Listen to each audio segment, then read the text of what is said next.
Hello everyone, I am Ishani Rathore, faculty of biology. और आज की इस छोटी सी प्यारी सी वीडियो में हम करने वाले हैं इंपॉर्टेंट PYQ किसके, NSE-JS के। चलिए शुरू करते हैं।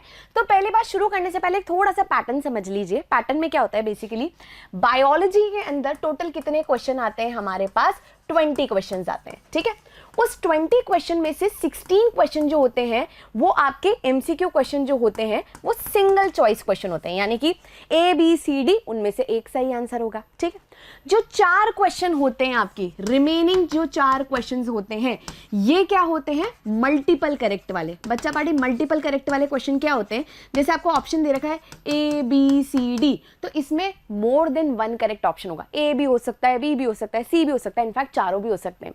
अब शर्त यह है कि जब आप मल्टीपल चॉइस क्वेश्चन करते हैं तो अगर आपने सारे ऑप्शन सही टिक किए तभी आपको मार्किंग मिलेगी, अदरवाइज नहीं।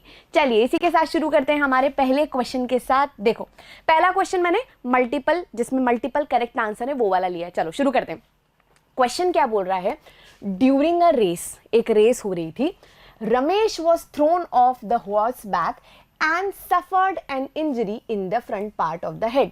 ये रमेश जी घोड़े के पीछे बैठकर घुड़सवारी का मजा ले रहे थे। घोड़े को गुस्सा आया, उसने रमेश जी को जमीन पे पटक दिया और रमेश जी जब जमीन पे गिरे तो उनको भारी मात्रा में इंजरी हो गई। बहुत ज़्यादा बुरी बात है ये तो, बेचारे रमेश जी, और पता नहीं घोड़े का क्या दिमाग खराब हो गया था। चलो अब आगे पढ़ते हैं। अपॉन थरो एग्जामिनेशन, अब इन रमेश जी को हम कहाँ लेकर गए, डॉक्टर जी के पास। इन्होंने इनका एग्जामिनेशन किया और बताया कि Ramesh was found to have an injury to the front part of the head. Most important बात बेटा, सीवियर इंजरी कहाँ पर हुई है, फ्रंट पार्ट में हेड के। ठीक है, अब आओ आगे क्या हो रहा है, which of the following can be the possible outcome of this injury. ये जो क्वेश्चन है ना, ये स्टार प्लस से इंस्पायर्ड क्वेश्चन है, क्योंकि याद करो स्टार प्लस में भी ऐसा ही होता है। हर थोड़े थोड़े दिन में जो एक्टर होता है उसका भी यहीं से ही एक्सीडेंट होता है, और जितनी भी चीजें उसको दिखेंगी ना, जो तुम इमेजिन कर सकते हो, जो भी दिखाते हैं ना, सेम इस आंसर में भी होने वाली है। आओ चलो तो ऑप्शन पढ़ते हैं। देखो पहला ऑप्शन बोल रहा है ट्रबल इन स्पीकिंग प्रॉपरली। ये बेचारे रमेश जी ढंग से नहीं बोल पा रहे हैं, क्या ये सही है? आओ जरा जानते हैं। थोड़ा आपको जो समझना पड़ेगा वो ये है, हम बोल रहे हैं इंजरी कहां पर हुई है बच्चों, फ्रंट पार्ट में हुई है। पहली बात, यहां पर वो इनेबिलिटी दिखा रहे हैं बोलने की, तो याद करो फ्रंट पार्ट में एक एरिया होता है जिसे हम बोलते हैं ब्रोकास एरिया। कैसे याद करती हूं मैं, बी से बकबक, बी से ब्रोकास। जितनी भी अपन बक करते हैं वो किसके कारण कर पा रहे हैं, ब्रोकास एरिया के कारण। यानी कि बोलने की एबिलिटी कौन संभाल रहा है, ब्रोकास एरिया। अगर इस इंसान की फ्रंट एरिया अफेक्ट हुआ है तो हो सकता है इसका ब्रोकास एरिया अफेक्ट हो गया। तो क्या ये एबिलिटी ऑफ स्पीकिंग अफेक्ट हो सकती है? जी हाँ, एबिलिटी ऑफ स्पीकिंग अफेक्ट हो सकती है। तो मैं मानती हूँ ये ऑप्शन बिल्कुल सही है। आओ नेक्स्ट ऑप्शन पढ़ते हैं। देखो क्या बोल रहे हैं, इनएबिलिटी टू स्मेल। इनको बेचारों को है ना कोई खुशबू बदबू किसी का भी एहसास नहीं हो रहा है, ऐसा क्यों? आओ जरा जानते हैं। देखो बेटा, अगर फ्रंट पार्ट की ही बात करी जाए तो यहाँ पे एक स्ट्रक्चर होता है ऑल फैक्ट्री बल्ब। थोड़ा सा याद करो, जब भी तुम पढ़ते हो रिसेप्टर्स, 5 रिसेप्टर में से एक रिसेप्टर क्या होता है, ऑल फैक्ट्री रिसेप्टर। कहाँ होता है वो, आपकी नाक में। कैसे याद करना है, ऑल फैक्ट्री, सारी फैक्ट्रियों की बदबू सूंघने के लिए कौन है, ऑल फैक्ट्री, और उन्हें एनालाइज करने के लिए कौन है, ऑल फैक्ट्री बल्ब। तो क्या इसका रिलेशन स्मेल से है? हाँ, क्योंकि इनको फ्रंट पार्ट में इंजरी हुई है तो क्या ऐसा हो सकता है इनकी स्मेल अफेक्ट हो चुकी हो? डेफिनेटली हो सकता है, मान लेते हैं, बिल्कुल सही बात है, हो सकता है ये भी हुआ है उनके साथ। आओ जरा थर्ड ऑप्शन पढ़ते हैं। Inability to walk on the narrow path. अब ये क्या चक्कर हुआ भाई, ध्यान से सुनो। ये कह रहा है कि ये नैरो पाथ पे वॉक नहीं कर पा रहे, क्या ऐसा हो सकता है? आओ जरा जानते हैं। देखो भाई, जो आपका फ्रंट पार्ट है ना वो एक और चीज संभालता है। क्या संभालता है? आपका मसल मूवमेंट को कंट्रोल करता है, यानी कि कुछ हद तक आपका जो मसल मूवमेंट है ये भी फ्रंट पार्ट के कंट्रोल में है। तो बेटा अगर फ्रंट पार्ट अफेक्ट हुआ है तो कहीं ना कहीं मसल्स का मूवमेंट अफेक्ट हुआ है, तो क्या चलने फिरने की एबिलिटी में थोड़ा दिक्कत आ सकती है? हाँ आ सकती है, बिल्कुल आ सकती है। तो ये भी सही है, माना सेरिबेलम भी संभाल रहा है बट ये वाला पार्ट भी उसको मूवमेंट को कंट्रोल करता है, मसल के मूवमेंट को। तो दैट इज वाई हम मान रहे हैं ये बिल्कुल सही ऑप्शन है। अब आइए लास्ट क्या बोल रहा है, inability to maintain blood pressure. अब ध्यान से सुनो बेटा, तुम्हें अगर थोड़ा बहुत याद हो तो आपके ब्रेन के 3 पार्ट्स होते हैं, fore brain, mid brain, hind brain. तो अभी तक तो ये आगे आगे की बात चल रही है। अगर मैं बात करूं, थोड़ा याद करो, आपके पास जो हाइंड ब्रेन है उसके अंदर एक स्ट्रक्चर होता है जिसे हम क्या बोलते हैं, मेड्यूला। ये क्या कंट्रोल करता है, जितनी भी तुम्हारी इनवॉलेंट्री एक्टिविटी है ना, जैसे इंटरनल आप यूरिन बना रहे हो, आपके अंदर पेरिस्टालसिस हो रही है, हार्ट बीट चल रही है, इंटरनल जितनी भी चीजें जो तुम्हारे कंट्रोल में नहीं, जो सब इनवॉलेंट्री है, सारी की सारी इनवॉलेंट्री चीजें ये कौन संभालता है, आपका मेड्यूला। क्या बीपी तुम संभालते हो, तुम्हारी बॉडी का ब्लड प्रेशर तुम संभाल रहे हो, नहीं, इनवॉलेंट्री, तो कौन संभालेगा, मेड्यूला। तो क्या इसका कोई रिलेशन फ्रंट पार्ट से हुआ, नहीं, बिल्कुल नहीं। तो ये ऑप्शन क्या हो गया, गलत। अगर आपने इस क्वेश्चन को अटेम्प्ट करते वक्त सारे, जैसे यहाँ पे 3 सही हैं, अगर ये तीनों सही किए तभी आपको पॉजिटिव मार्किंग मिलेगी पूरी। चलिए आओ नेक्स्ट क्वेश्चन की तरफ बढ़ते हैं। आओ क्वेश्चन नंबर 2, अब सिंगल चॉइस है। आओ देखते हैं क्या बोल रहा है। एक ऑर्गेनिज्म है जिसके अंदर 27 पेयर है होमोलोगस क्रोमोसोम के। पहली बात, होमोलोगस क्रोमोसोम क्या होता है, आगे देखो। In each daughter cell after completion of mitosis, अच्छा वो बोल रहा है माइटोसिस कंप्लीट हो जाए, और गैमेट के अंदर आफ्टर कंप्लीशन ऑफ मियोसिस 2 क्या आपको क्रोमोसोम नंबर मिलेगा। बहुत आसान क्वेश्चन है, जिसमें भी cell cycle and cell division ढंग से पढ़ रखा है उसको आसानी से आ जाएगा। चलो पहले तो कॉन्सेप्ट समझते हैं। देखो भाई, पहली बात उसने क्या बोली है यहाँ पे, होमोलोगस क्रोमोसोम। ये क्या होते हैं, इसको मैं ना पहले ह्यूमन से समझते हैं। देखो तुम्हें पता है ना, तुम ह्यूमन हो, तुम्हारे पास 46 क्रोमोसोम है, बिल्कुल तुम्हें बहुत बढ़िया तरीके से पता है।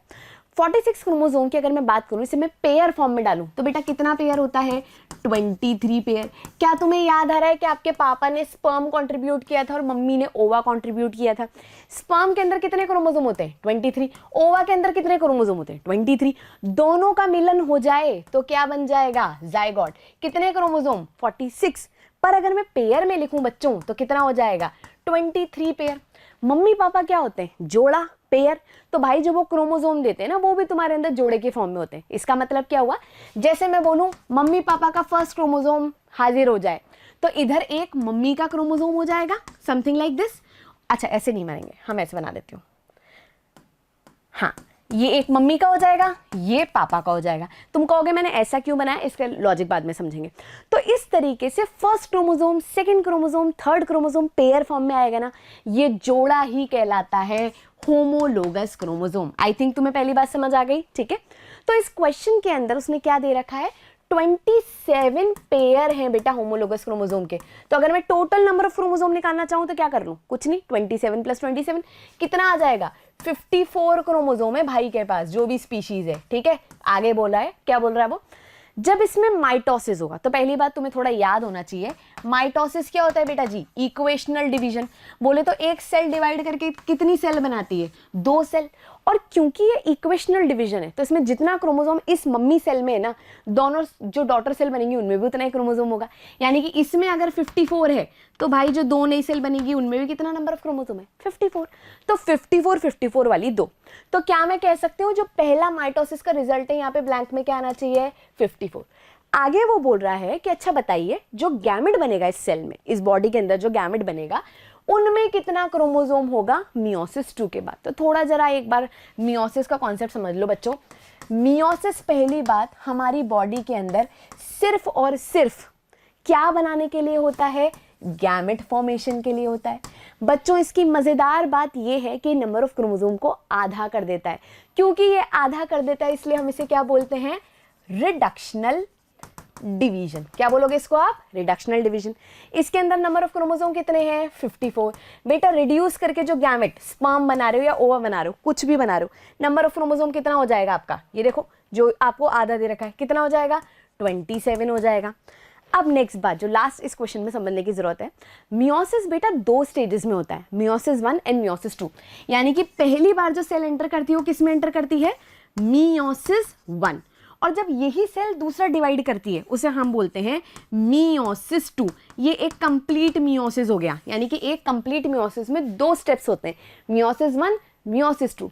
और जब मियोसिस 2 हो जाता है तब आपको यहां पर कितना मिल जाएगा, 27 क्रोमोसोम। तो सिंपल, आ जाओ आंसर मार्क करें भाई, यहां पर कितना हो जाएगा, 27। क्या ऐसा कोई ऑप्शन है जिसमें 50, ये रहा बी, 54 एंड 27। क्लियर। चलिए आगे चलते हैं नेक्स्ट क्वेश्चन पे। देखो भाई क्वेश्चन क्या दे रखा है, ध्यान से देखो। क्वेश्चन है, Pinus sylvestris grows at a low temperature in Russia. तुम्हें नहीं पता ये प्लांट कौन सा है, फिर भी कोई दिक्कत नहीं है, तुम कुछ ना कुछ जुगाड़ लगा लोगे अगर तुम्हारे कॉन्सेप्ट्स क्लियर हैं तो। आओ, ये एक प्लांट है जो कि काफी कम टेम्परेचर, ठंड होती है ना रशिया में बहुत ज्यादा, तो लो टेम्परेचर में ग्रो कर रहा है रशिया के अंदर। आगे क्या बोल रहा है क्वेश्चन, ये प्लांट भाई सरवाइव कर रहा है अंडर सच अ फ्रीजिंग कंडीशन।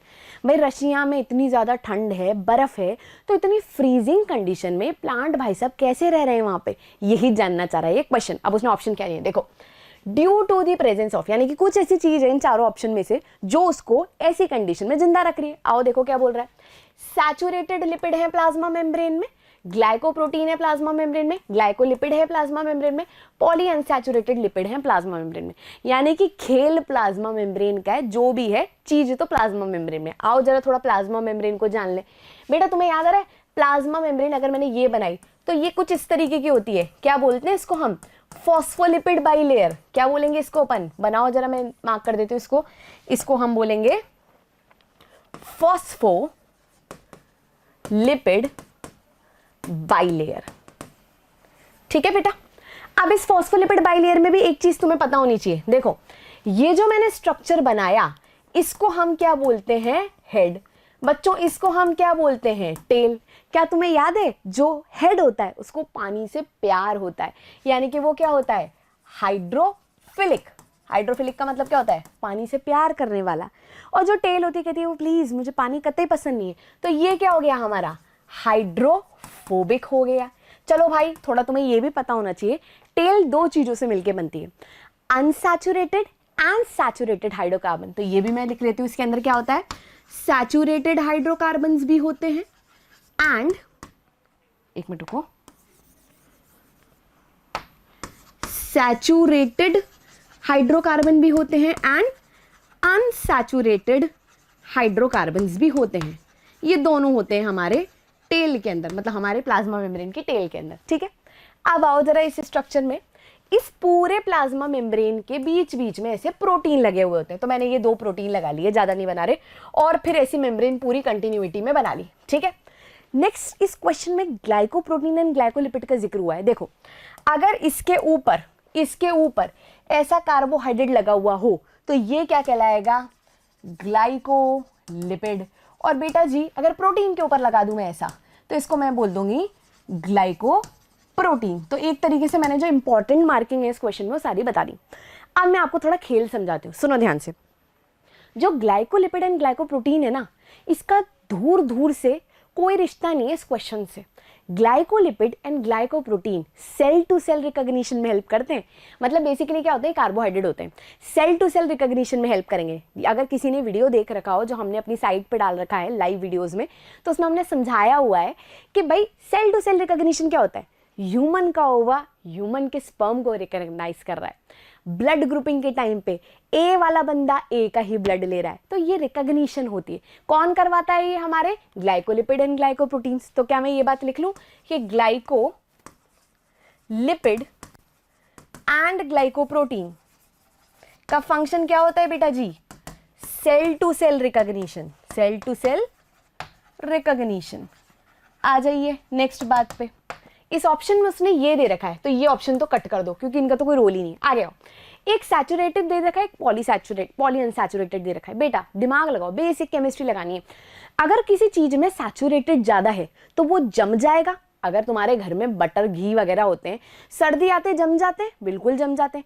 तो अगर किसी जगह पर सैचुरेटेड चीज ज्यादा हो तो बेटा सैचुरेटेड चीज फ्लूइडिटी बढ़ा देगी कि रिजिडिटी। मैं तुम्हें 2 ऑप्शन दे रही हूँ, फ्लूइडिटी और एक वर्ड दिया मैंने रिजिडिटी। तो अगर मैं सपोज करिए प्लाज्मा मेम्ब्रेन में सैचुरेटेड हाइड्रोकार्बन्स बढ़ा दूं, यानी कि सैचुरेटेड लिपिड बढ़ा दूं, तो बेटा जी रिजिडिटी बढ़ जाएगी। ठीक है, पर मुझे तो फ्लूइडिटी बढ़ानी है, उसको जिंदा रखना है ना। प्लाज्मा मेम्ब्रेन क्या होती है, फ्लूइडिटी होती है उसके अंदर, तो मुझे पॉलीअनसैचुरेटेड बढ़ाने पड़ेंगे। तो ये देखो, अगर मुझे फ्लूइडिटी बढ़ानी है तो मुझे क्या बढ़ाने पड़ेंगे, पॉलीअनसैचुरेटेड, ताकि वो इस गंदी फ्रीजिंग कंडीशन में भी एंटी फ्रीजिंग का काम करे और फ्लूइडिटी मेंटेन रखे प्लाज्मा मेम्ब्रेन में, ताकि वो जिंदा रह सके। तो बेटा जी आंसर क्या आ जाएगा, पॉलीअनसैचुरेटेड। क्लियर है, एकदम बेसिक लॉजिक लगाया आपने। अगर आपको कॉन्सेप्ट पता था और थोड़ा सा आपने दिमाग लगा लिया, अपनी फिजिक्स केमिस्ट्री बायो का पूरा मिक्स कर लिया, निचोड़ के आपने उसका तथ्य निकाल लिया, तो आंसर आ जाएगा। चलिए नेक्स्ट क्वेश्चन पे आते हैं। भाई नेक्स्ट क्वेश्चन क्या कह रहा है, during an expedition to a plant Imagitica, इसने कुछ ना मनगढ़ंती प्लांट बता दिया। देखो साइंटिस्ट ने एनालाइज किया कि जेनेटिक मटेरियल इस भाई ऑर्गेनिज्म का, ये किसी ना प्लैनेट पे गए थे, मतलब ये कहना चाह रहे हैं प्लांट नहीं प्लैनेट, ये साइंटिस्ट भाई लोग किसी प्लैनेट पे गए, वहाँ पर उन्होंने एक अलग से प्राणी ढूंढ लिया, लो जी एलियन मिल गया इनको, और एलियन के बारे में इन्होंने कुछ बातें बता दी और ये बोल रहे हैं कि फीचर एलियन के बारे में है।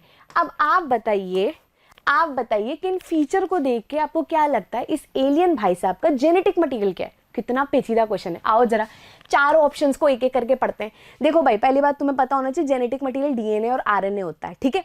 अब जेनेटिक मटेरियल बताने के लिए उसने कुछ बातें बताई, क्या मुझे कुछ बातें पहले से पता होनी चाहिए? हाँ, ध्यान से सुनो बेटा, क्या पता होना चाहिए। पहली बात, जेनेटिक मटेरियल डीएनए हो सकता है या जेनेटिक मटेरियल आरएनए हो सकता है, यही तो पता करना है इस क्वेश्चन के अंदर।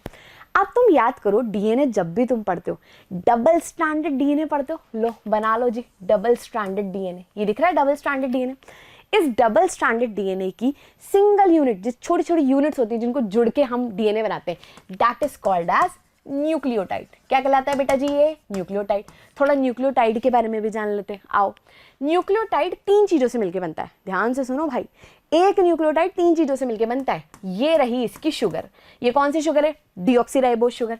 इसके इस साइड पे क्या होता है? नाइट्रोजिनस बेस होता है, और इस साइड पे क्या होता है? फॉस्फेट ग्रुप होता है। ऐसे लाइन से मैं खूब सारे जोड़ती जाऊं न्यूक्लियोटाइड तो डीएनए का एक स्ट्रैंड बन जाएगा। सिमिलरली ऐसे ही न्यूक्लियोटाइड उल्टा करके ऑपोजिट साइड लगा दूं तो दूसरा स्ट्रैंड बन जाएगा, तभी तो हम इसे बोलते हैं डबल स्ट्रैंडेड, और वो क्या होते हैं? एक दूसरे के कॉम्प्लीमेंट्री। अब नेक्स्ट बात तुम्हें ध्यान से सुनिए, जो नाइट्रोजनस बेस होता है ना बेटा, वो 2 टाइप का होता है। कौन कौन सा? एक होता है प्यूरीन और एक होता है पायरिमिडीन। एक कौन सा होता है? प्यूरीन, एक होता है पायरिमिडीन। बेटा प्यूरीन 2 टाइप के होते हैं, एक होता है एडेनिन, दूसरा क्या होता है? ग्वानिन, जिसको हम कैसे रिप्रेजेंट करते हैं? एडेनिन को ए से, ग्वानिन को जी से।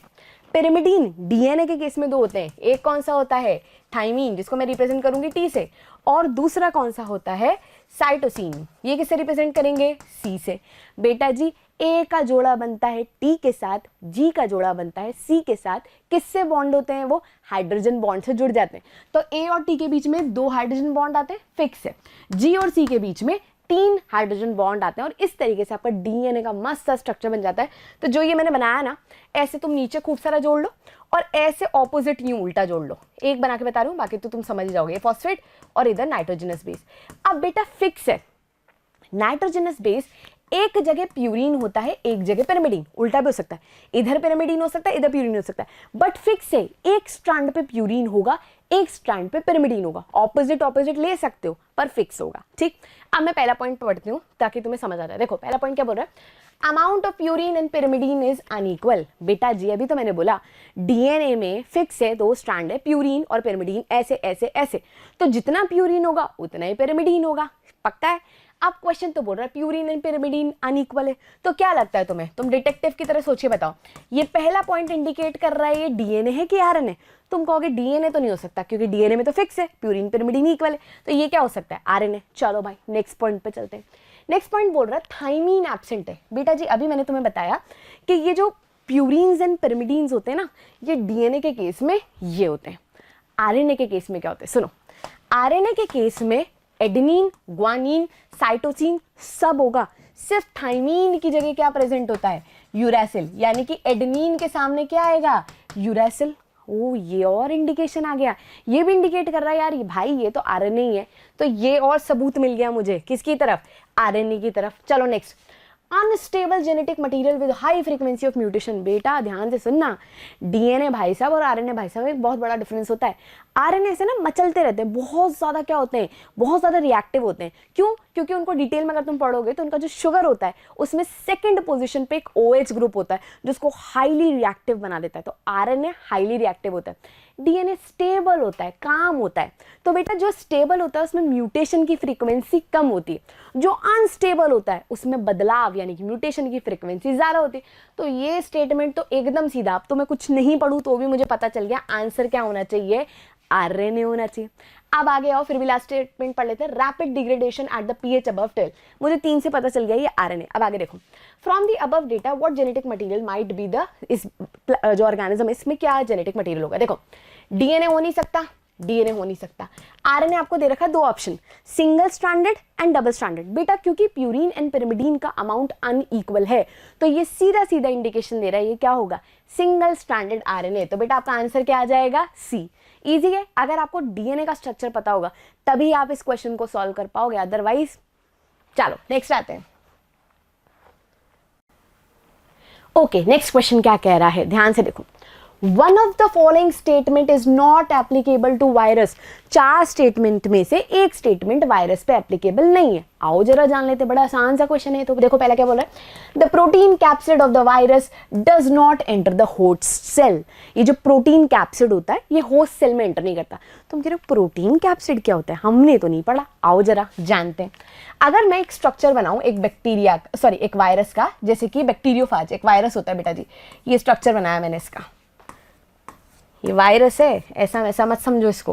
वायरस भी लेबलिंग भी देखो बेटा जी, ये क्या होता है, हेड होता है, ये क्या होता है, कॉलर होता है, ये क्या होती है, शीथ होती है, ये क्या होता है, टेल फाइबर होता है, और ये बीच में क्या है, बेस प्लेट है। ये खतरनाक सा एलियन जैसा स्ट्रक्चर कौन है, इट्स अ वायरस जिसका नाम क्या है, बैक्टीरियोफाज। ठीक है बेटा जी। अब ये जो बाहर का स्ट्रक्चर मैंने बनाया ना, ये बाहर का जो पिंक सा स्ट्रक्चर है ये बेसिकली प्रोटीन का बना हुआ है। कौन सा प्रोटीन, एक मिनट रुको, रेड कलर नहीं दिखेगा, रुकिए। हाँ जी, ये किसका बना हुआ है, प्रोटीन का। ये किसका बना हुआ है, प्रोटीन का। कौन सा प्रोटीन, कैप्सिड। तो ये लेयर पूरी की पूरी किसकी है, प्रोटीन की। इसके अंदर यहां पर आपका जेनेटिक मटेरियल है बेटा जी, ये क्या है अंदर इसका, जेनेटिक मटेरियल। अब मजेदार बात सुनो, ये जो बैक्टीरियोफाज होता है ना, इस भाई का नाम बैक्टीरियोफाज इसलिए रखा है क्योंकि बहुत ही बदतमीज है और ये बैक्टीरिया पे हमला करता है। ठीक, तो इमेजिन करो ये इसने किसी बैक्टीरिया पे हमला कर दिया। जब ये बैक्टीरिया पे हमला करते हैं ना तो ऐसे, जैसे ये मैं बैक्टीरिया हूँ, मेरे सिर पे यूं ऐसे आके ना अपनी ये टेल फाइबर से यूं पूरा पकड़ लेंगे और अंदर ऐसे से duck duck duck duck duck करके ये जेनेटिक मटेरियल को इसके अंदर डाल देंगे। तो बेटा जेनेटिक मटेरियल जब अंदर चल जाएगा तो प्रोटीन का ये जो पूरा बाहर का स्ट्रक्चर तो बाहर ही रह जाएगा। पहला स्टेटमेंट यही तो बोल रहा है, देखो protein capsid of the virus does not enter the host cell, ये तो बिल्कुल सही बोल रहा है। आगे आइए नेक्स्ट स्टेटमेंट पे, genetic material is either DNA और आरएनए। या तो डीएनए हो सकता है जेनेटिक मटेरियल या आरएनए हो सकता है, बिल्कुल सही बात।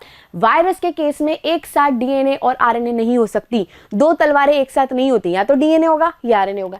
ये स्टेटमेंट भी सही है। आगे आओ, नेक्स्ट क्या बोल रहा है, virion replicate autonomously outside the host. क्या ये वायरॉन और वायरस एक है, नहीं, ध्यान से सुनो। वायरॉन क्या होते हैं बेटा जी, वायरॉन क्या होते हैं, बेसिकली फ्री आरएनए होते हैं, इनके बाहर कोई प्रोटीन नहीं होता। मतलब तुम समझ सकते हो, ध्यान से सुनो, वायरस से भी छोटी कुछ बला होती है जिसे हम वायरॉन बोलते हैं, सिर्फ आरएनए है, प्रोटीन नहीं है। तो वायरस से भी बहुत छोटे होते हैं। सोचो वायरस खुद कितने छोटे होते हैं, उनसे भी बहुत छोटे होते हैं। तो पर ये स्टेटमेंट वायरस के लिए थोड़ी हुआ, ये तो वायरॉन के लिए हुआ, तो मुझे आंसर मिल गया। ये स्टेटमेंट वायरस के लिए नहीं है, तो आंसर मेरा क्या हो गया, सी। पर फिर भी मैं डी ऑप्शन पढ़ूंगी, ध्यान से देखो। Virus replicate in the bacteria और अदर होस्ट सेल। भाई साहब ये बिल्कुल सही है। वायरस भाई साहब ना बड़े ड्यूअल नेचर के होते हैं। जब तक बाहर रहते हैं ये नॉन लिविंग की तरह रहते हैं, क्रिस्टल फॉर्म में, और जिस मिनट ये तुम्हारी बॉडी में घुस जाएंगे तुम्हारी बॉडी की सेल को हाईजैक कर लेंगे, अपना काम तुम्हारी सेल से कराएंगे और भर भर के अपने बच्चे बनाएंगे। तभी तो हम इन्हें क्या बोलते हैं, connecting link between living and non living. तो क्या ये स्टेटमेंट सही है, बिल्कुल। तो क्वेश्चन में तो आपसे इनकरेक्ट पूछा था, तो आंसर क्या आ गया हमारा, सी। आंसर क्या आ गया, सी।